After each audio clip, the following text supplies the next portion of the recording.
Eu sou o Glenn. Eu sou o Gustavo. Eu sou a Ju. Sejam todos bem-vindos a mais um vídeo nesse especial do Dia das Crianças e nós vamos falar de quê? Do Peter Pan! Êêêê!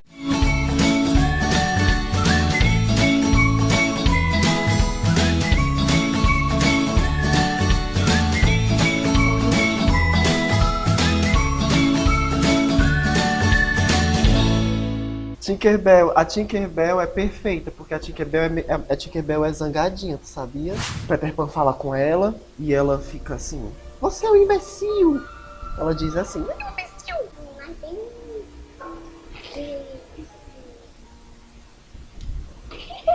Como, Júlia? Também. Ela chama ele de imbecil toda hora. Por quê? Porque ela fica com raiva que ele gosta da... Aqui, ó. De novo, sim, eu respondeu: "Seu imbecil!" Como sempre, a gente vai trazer mais um clássico da literatura infantil, dessa vez o Peter Pan, que começou como peça de teatro. Tu sabia, Sininho? Tu sabia, Peter Pan? Não. Que o Peter Pan, antes de ser livro, era uma peça de teatro? Pois é. E o Peter Pan, quem interpretava o Peter Pan no teatro, era uma mulher. Era. E a Sininho era só uma luzinha que eles ficavam assim, ó, na lanterna. Era a Sininho.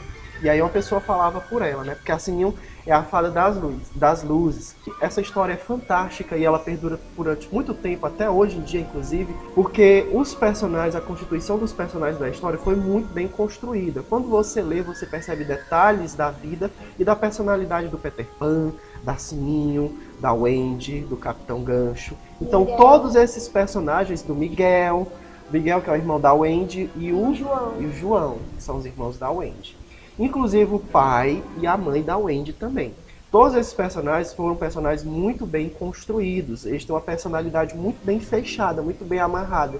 Você até imagina chegar a acreditar que eles são pessoas de verdade. Ele também soube fundamentar muito bem algumas prerrogativas para justificar a existência desses personagens. O James Barrie dizia, e isso na fala do Peter Pan ele explica, que no dia que nasceu a primeira criança no mundo, Tinkerbell, no dia que nasceu a primeira criança do mundo, o sorriso dessa criança se transformou em milhares de fadas. E aí, toda vez que alguém diz assim, eu não acredito em fada, uma fada morre. Tu acredita em fada? Acabou de morrer um. O Peter Pan dizia que toda vez que alguém diz assim, que eu não acredito em fada, uma fada cai morta. E tu não é uma fada, individazinha. O primeiro sorriso da primeira criança foi milhares de fadas.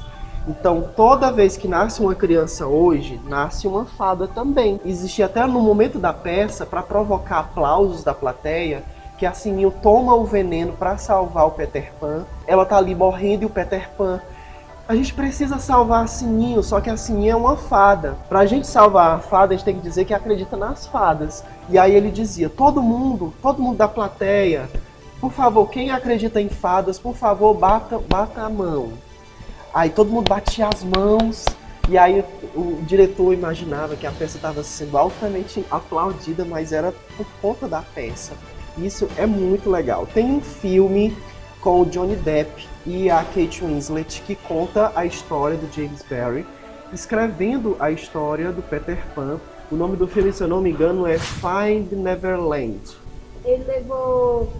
A primeira Mostra vez ele foi lá pra cidade, né? Uhum. Aí ele viu lá a Heidi, né? O Miguel e o João. A Wendy. A Wendy, o Miguel e o João. Levou eles pra terra do Nunca. E quando chegaram lá, mal chegaram lá, a Wendy já tinha quase sido capturada. O Capitão Gancho já tinha formado um ataque. Mas só que o Peter Pan conseguiu tirar ela do meio. Quando ele tirou já ela do meio, aí eles conseguiram voar para longe do Capitão Gancho. Quando eles chegam, quando o Peter Pan vai buscar o Andy, aí quem é que dá o pó para eles voarem? A Tinkerbell. É tu mesmo. E aí ela falou assim, olha, pra gente voar tem que pensar em quê? Tem que pensar em coisa boa. Esse livro é a edição da editora Zaha. Ele é incrível porque nós temos o texto integral, nós temos algumas gravuras originais e ele traz muitas notas de rodapé sobre a história da criação da peça, sobre o autor, e tem umas gravuras muito bonitas. Essa cena eu acho muito legal, que é a cena em que ele pega uma pipa e coloca na Wendy depois que eles lutaram com os piratas. Aí eles estão cansados, eles estão machucados, e eles estão aqui nessa pedra que eles chamam a Pedra do Abandono, que é onde eles deixam as pessoas na pedra para quando a maré subir as pessoas morrerem afogadas. E morrer vai ser uma grande aventura.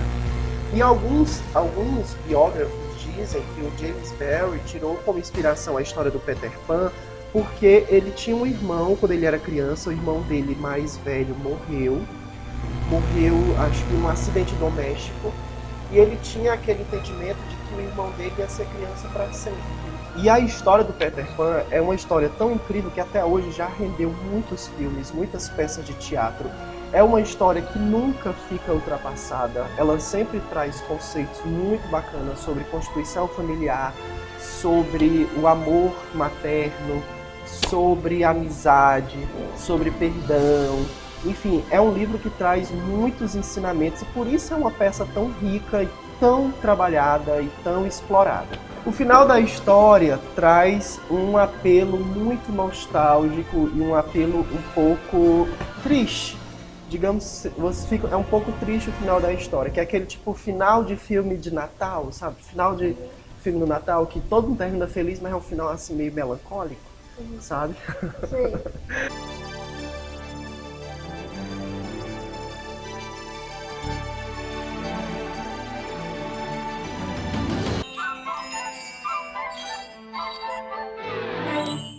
E é isso, fica a recomendação para o Dia das Crianças de um livro maravilhoso, o Peter Pan. Ele é um livro para adulto, é um livro para jovem, é um livro para idoso, é um livro para criança, é um livro maravilhoso, é um livro para todo mundo.